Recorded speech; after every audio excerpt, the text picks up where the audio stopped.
जय श्री राधे कृष्णा।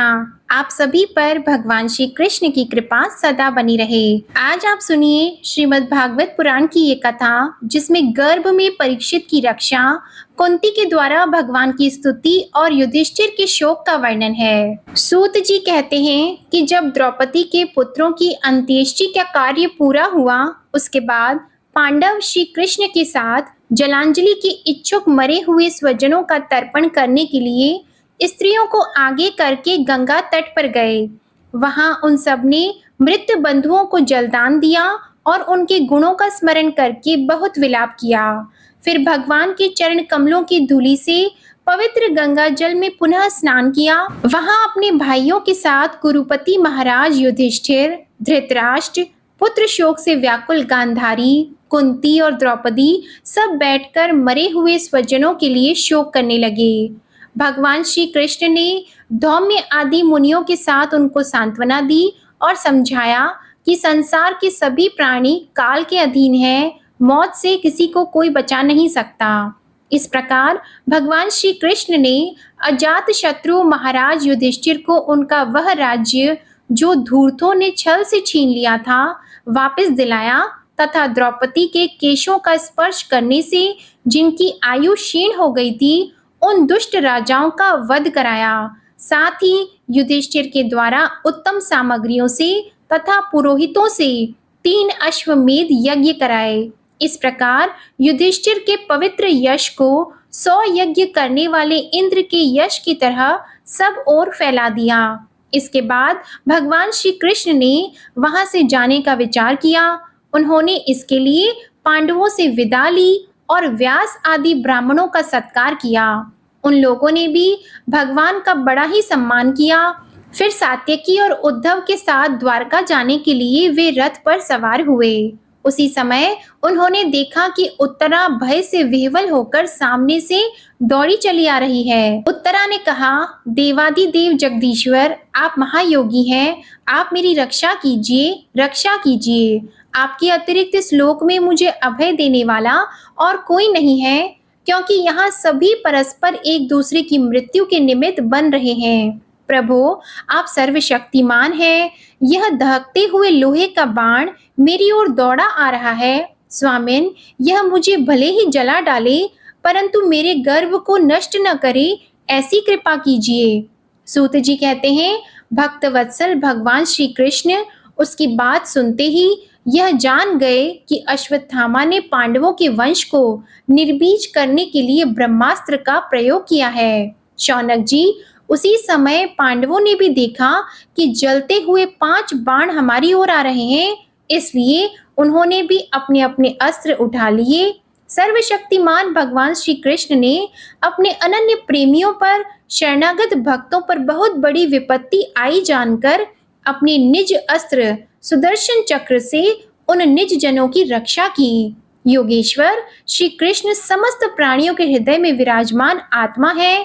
उन्होंने उत्तरा के गर्भ को पांडवों की वंश परंपरा चलाने के लिए अपनी माया के कवच से ढक दिया। शौनक जी, यद्यपि ब्रह्मास्त्र अमोघ है और उसके निवारण का कोई उपाय भी नहीं है, फिर भी भगवान श्री कृष्ण के तेज के सामने आकर वह शांत हो गया। यह कोई आश्चर्य की बात नहीं समझनी चाहिए, क्योंकि भगवान तो सर्व आश्चर्यमय है। वे ही अपनी निज शक्ति माया से स्वयं अजन्मा होकर भी इस संसार की सृष्टि, रक्षा और संहार करते हैं। जब भगवान श्री कृष्ण जाने लगे, तब ब्रह्मास्त्र की ज्वाला से मुक्त अपने पुत्रों के और द्रौपदी के साथ सती कुंती ने भगवान श्री कृष्ण की इस प्रकार स्तुति की। कुंती ने कहा, आप समस्त जीवों के बाहर और भीतर एक रस स्थित हैं, फिर भी इंद्रियों और वृत्तियों से देखे नहीं जाते, क्योंकि आप प्रकृति से परे आदि पुरुष परमेश्वर हैं।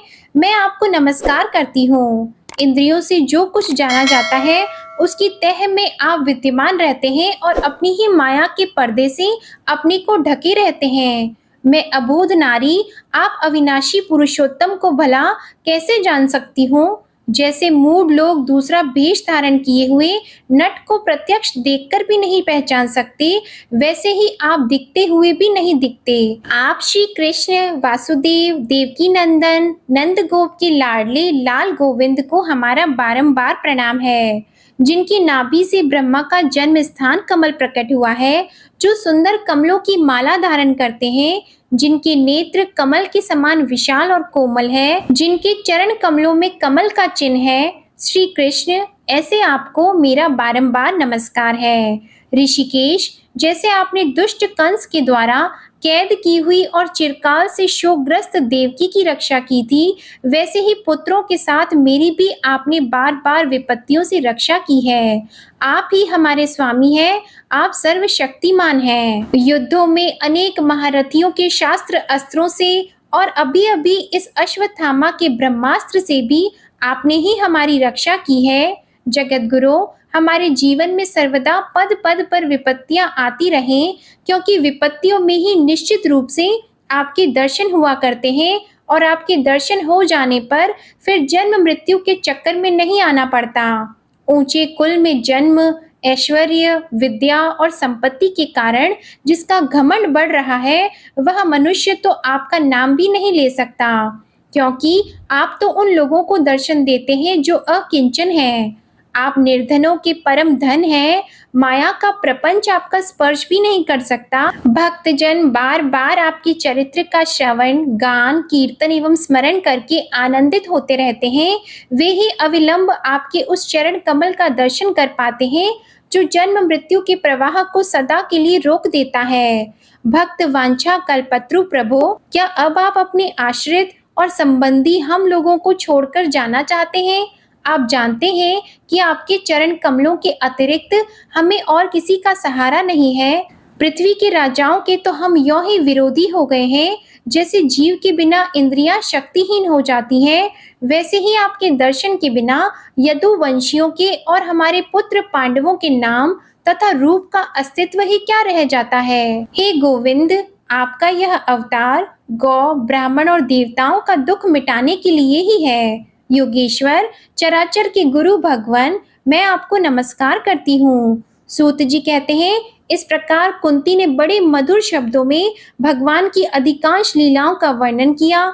यह सब सुनकर भगवान श्री कृष्ण अपनी माया से उसे मोहित करते हुए से मंद मंद मुस्कुराने लगे। उन्होंने कुंती से कह दिया, अच्छा ठीक है, और रथ के स्थान से वे हस्तिनापुर लौट आए। वहां कुंती और सुभद्रा आदि देवियों से विदा लेकर जब वे जाने लगे, तब राजा युधिष्ठिर ने बड़े प्रेम से उन्हें रोक लिया। राजा युधिष्ठिर को अपने भाई बंधुओं के मारे जाने का बड़ा शौक हो रहा था।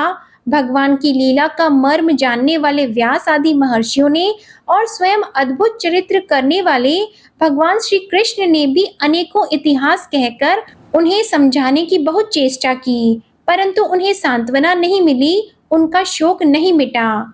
शौनक आदि ऋषियों, धर्मपुत्र राजा युधिष्ठिर को अपने स्वजनों के वध से बड़ी चिंता हुई।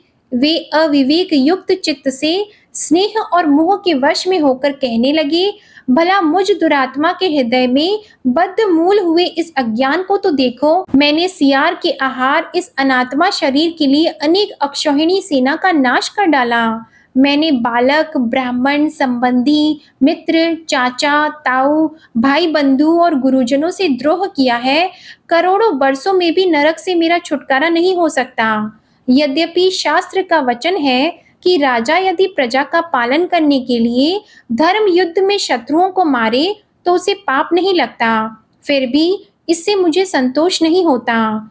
स्त्रियों के पति और भाई बंधुओं को मारने से उनका मेरे द्वारा यहाँ जो अपराध हुआ है, उसको मैं ग्रह स्थोचित यज्ञ यागादिकों के द्वारा मार्जन करने में समर्थ नहीं हूँ। जैसे कीचड़ से गंदला जल स्वच्छ नहीं किया जा सकता, मदिरा से मदिरा की अपवित्रता नहीं मिटाई जा सकती, वैसे ही बहुत से हिंसा बहुल यज्ञों के द्वारा एक भी प्राणी की हत्या का प्रायश्चित नहीं किया जा सकता।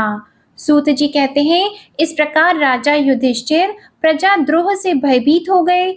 फिर सब धर्मों का ज्ञान प्राप्त करने की इच्छा से उन्होंने कुरुक्षेत्र की यात्रा की, जहां भीष्म पितामह शरशैया पर पड़े हुए थे। शौनक आदि ऋषियों, उस समय उन सब भाइयों ने स्वर्ण जटित रथों पर, जिनमें अच्छे अच्छे घोड़े जुते हुए थे, सवार होकर अपने भाई युधिष्ठिर का अनुगमन किया। उनके साथ व्यास, धौम्य और ब्राह्मण भी थे। शौनक जी, अर्जुन के साथ भगवान श्री कृष्ण भी रथ पर चढ़कर चले। उन सब भाइयों के साथ महाराज युधिष्ठिर की ऐसी शोभा हुई मानो यक्षों से घिरे हुए स्वयं कुबेर ही जा रहे हों। अपने अनुचरों और भगवान श्री कृष्ण के साथ वहां जाकर पांडवों ने देखा कि भीष्म पितामह स्वर्ग से गिरे हुए देवता के समान पृथ्वी पर पड़े हुए हैं। उन लोगों ने उन्हें प्रणाम किया। शौनक जी उसी समय भरतवंशियों के गौरव रूप भीष्म पितामह को देखने के लिए सभी ब्रह्मर्षि, देवर्षि और राजर्षि वहां आए। पर्वत, नारद, धौम्य, भगवान व्यास, भरद्वाज, शिष्यों के साथ परशुराम जी और भी सुखदेव आदि शुद्ध हृदय महात्मागण एवं शिष्यों के सहित कश्यप, अंगिरा पुत्र बृहस्पति आदि मुनिगण भी वहां पधारे। भीष्म पितामह धर्म को और देश काल के विभाग को कहाँ किस समय क्या करना चाहिए इस बात को जानते थे। उन्होंने उन बड़भागी ऋषियों को सम्मिलित हुआ देखकर उनका यथा योग्य सत्कार किया।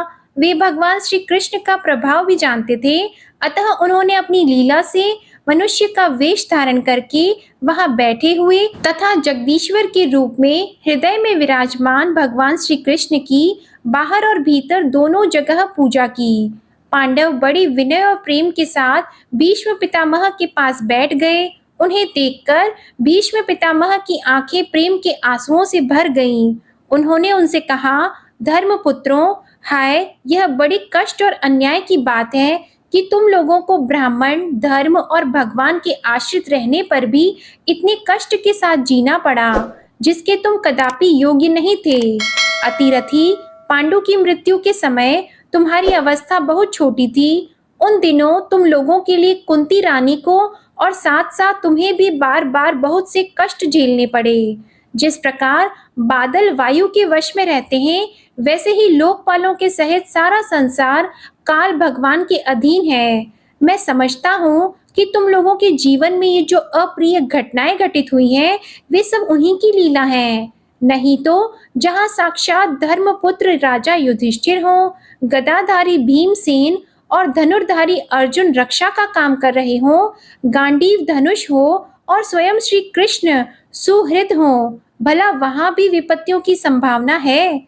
ये काल रूप श्री कृष्ण कब क्या करना चाहते हैं, इस बात को कभी कोई नहीं जानता। बड़े बड़े ज्ञानी भी इसे जानने की इच्छा करके मोहित हो जाते हैं। युधिष्ठिर, संसार की ये सब घटनाएं ईश्वर इच्छा के अधीन है। उसी का अनुसरण करके तुम इस अनाथ प्रजा का पालन करो, क्योंकि अब तुम ही इसके स्वामी और इसे पालन करने में समर्थ हो। ये श्री कृष्ण साक्षात भगवान है। ये सबके आदि कारण और परम पुरुष नारायण हैं। अपनी माया से लोगों को मोहित करते हुए ये यदुवंशियों में छिपकर लीला कर रहे हैं। इनका प्रभाव अत्यंत गूढ़ एवं रहस्यमय है। हे युधिष्ठिर, उसे भगवान शंकर, देवर्षि नारद और स्वयं भगवान कपिल ही जानते हैं, जिन्हें तुम अपना ममेरा भाई, प्रिय मित्र और सबसे बड़ा हेतु मानते हो, तथा जिन्हें तुमने प्रेमवश अपना मंत्री, दूत और सारथी तक बनाने में संकोच नहीं किया है, वे स्वयं परमात्मा हैं। इन सर्वात्मा, समदर्शी, अद्वितीय, अहंकार रहित और निष्पाप परमात्मा में उन ऊंचे नीचे कार्यों के कारण कभी किसी प्रकार की विषमता नहीं होती। हे युधिष्ठिर, इस प्रकार सर्वत्र सम होने पर भी देखो तो सही, वे अपने अनन्य प्रेमी भक्तों पर कितनी कृपा करते हैं। यही कारण है कि ऐसे समय में जबकि मैं अपने प्राणों का त्याग करने जा रहा हूँ, इन भगवान श्री कृष्ण ने मुझे साक्षात दर्शन दिया है। भगवत परायण योगी पुरुष भक्ति भाव से इनमें अपना मन लगाकर और वाणी से इनके नाम का कीर्तन करते हुए शरीर का त्याग करते हैं और कामनाओं से तथा कर्म के बंधन से छूट जाते हैं। वे ही देव भगवान अपने प्रसन्न हास्य और रक्त कमल के समान अरुण नेत्रों से उल्लसित मुख वाले चतुर्भुज रूप से, जिसका और लोगों को केवल ध्यान में दर्शन होता है, तब तक यहीं स्थित रहकर प्रतीक्षा करिए जब तक मैं इस शरीर का त्याग न कर दूं। सूत जी कहते हैं, युधिष्ठिर ने उनकी यह बात सुनकर शरशैया पर सोए हुए भीष्म पितामह से बहुत से ऋषियों के सामने ही नाना प्रकार के धर्मों के संबंध में अनेकों रहस्य पूछे। तब तत्ववेत्ता भीष्म पितामह ने वर्ण और आश्रम के अनुसार पुरुष के स्वाभाविक धर्म और वैराग्य तथा राग के कारण विभिन्न रूप से बताए हुए निवृत्ति और प्रवृत्ति रूप द्विविध धर्म, दान धर्म, राजधर्म, मोक्ष धर्म, स्त्री धर्म और भगवत धर्म में इन सबका अलग अलग संक्षेप और विस्तार से वर्णन किया। हे शौनक जी, इनके साथ ही धर्म, अर्थ, काम और मोक्ष इन चारों पुरुषार्थों का तथा इनकी प्राप्ति के साधनों का अनेकों उपाख्यान और इतिहास सुनाते हुए विभागशः वर्णन किया। भीष्म पितामह इस प्रकार धर्म का प्रवचन कर ही रहे थे कि वह उत्तरायण का समय आ पहुंचा, जिसे मृत्यु को अपने अधीन रखने वाले भगवत परायण योगी लोग चाहा करते हैं। उस समय हजारों रथियों के नेता भीष्म पितामह ने वाणी का संयम करके मन को सब ओर से हटाकर अपने सामने स्थित आदि पुरुष भगवान श्री कृष्ण में लगा दिया। भगवान श्री कृष्ण के सुंदर चतुर्भुज विग्रह पर उस समय पीतांबर फहरा रहा था। भीष्म जी की आंखें उसी पर एक टक लग गईं। उनकी शस्त्रों की चोट से जो पीड़ा हो रही थी, वह तो भगवान के दर्शन मात्र से ही तुरंत दूर हो गई और भगवान की विशुद्ध धारणा से उनके जो कुछ अशुभ शेष थे, वे सभी नष्ट हो गए। अब शरीर छोड़ने के समय उन्होंने अपनी समस्त इंद्रियों की वृत्ति विलास को रोक दिया और बड़े प्रेम से भगवान की स्तुति की।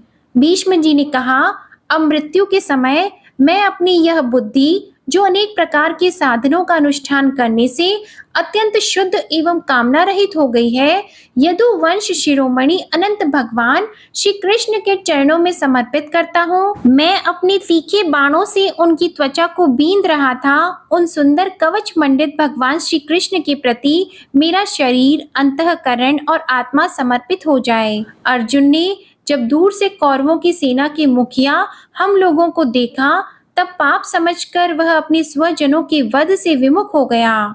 उस समय जिन्होंने गीता के रूप में आत्मविद्या का उपदेश करके उसके सामयिक अज्ञान का नाश कर दिया, उन परम पुरुष भगवान श्री कृष्ण के चरणों में मेरी प्रीति बनी रहे। मैंने प्रतिज्ञा कर ली थी कि मैं श्री कृष्ण को शस्त्र ग्रहण कराकर छोड़ूंगा। उसे सत्य एवं ऊंची करने के लिए उन्होंने अपनी शस्त्र ग्रहण न करने की प्रतिज्ञा तोड़ दी। उस समय वे रथ से नीचे कूद पड़े और सिंह जैसे हाथी को मारने के लिए उस पर टूट पड़े। वैसे ही रथ का पहिया लेकर मुझ पर झपट पड़े। उस समय वे इतने वेग से दौड़े कि उनके कंधे का दुपट्टा गिर गया और पृथ्वी कांपने लगी। मुझ आतताई ने तीखे बाण मार मार कर उनके शरीर का कवच तोड़ डाला था, जिससे सारा शरीर लहूलुहान हो रहा था। अर्जुन के रोकने पर भी वे बलपूर्वक मुझे मारने के लिए मेरी ओर दौड़े आ रहे थे। वे ही भगवान श्री कृष्ण, जो ऐसा करते हुए भी मेरे प्रति अनुग्रह और भक्त वत्सलता से परिपूर्ण थे, मेरी एकमात्र गति हो, आश्रय हो। अर्जुन के रथ की रक्षा में सावधान जिन श्री कृष्ण के बाएं हाथ में घोड़ों की रास थी और दाहिने हाथ में चाबुक, इन दोनों की शोभा से उस समय जिनकी अपूर्व छवि बन गई थी, तथा महाभारत युद्ध में मरने वाले वीर जिनकी इस छवि का दर्शन करते रहने के कारण सारूप्य मोक्ष को प्राप्त हो गए, उन्हीं पार्थ सारथी भगवान श्री कृष्ण में मुझ मरणासन की परम प्रीति हो। जिस समय युधिष्ठिर का राजसूय यज्ञ हो रहा था, मुनियों और बड़े बड़े राजाओं से भरी हुई सभा में सबसे पहले सबकी ओर से इन्हीं सबके दर्शनीय भगवान श्री कृष्ण की मेरी आंखों के सामने पूजा हुई थी। वे ही सबके आत्मा प्रभु आज इस मृत्यु के समय मेरे सामने खड़े हैं। जैसे एक ही सूर्य अनेक आंखों से अनेक रूपों में दिखते हैं, वैसे ही अजन्मा भगवान श्री कृष्ण अपने ही द्वारा रचित अनेक शरीरधारियों के हृदय में अनेक रूपों से जान पड़ते हैं। वास्तव में तो वे एक और सबके हृदय में विराजमान है ही। उन्हीं भगवान श्री कृष्ण को मैं भेद भ्रम से रहित होकर प्राप्त हो गया हूँ। सूत जी कहते हैं, इस प्रकार भीष्म पितामह ने मन, वाणी और दृष्टि की वृत्तियों से आत्मस्वरूप भगवान श्री कृष्ण में अपने आप को लीन कर दिया। उनके प्राण वहीं विलीन हो गए और वे शांत हो गए।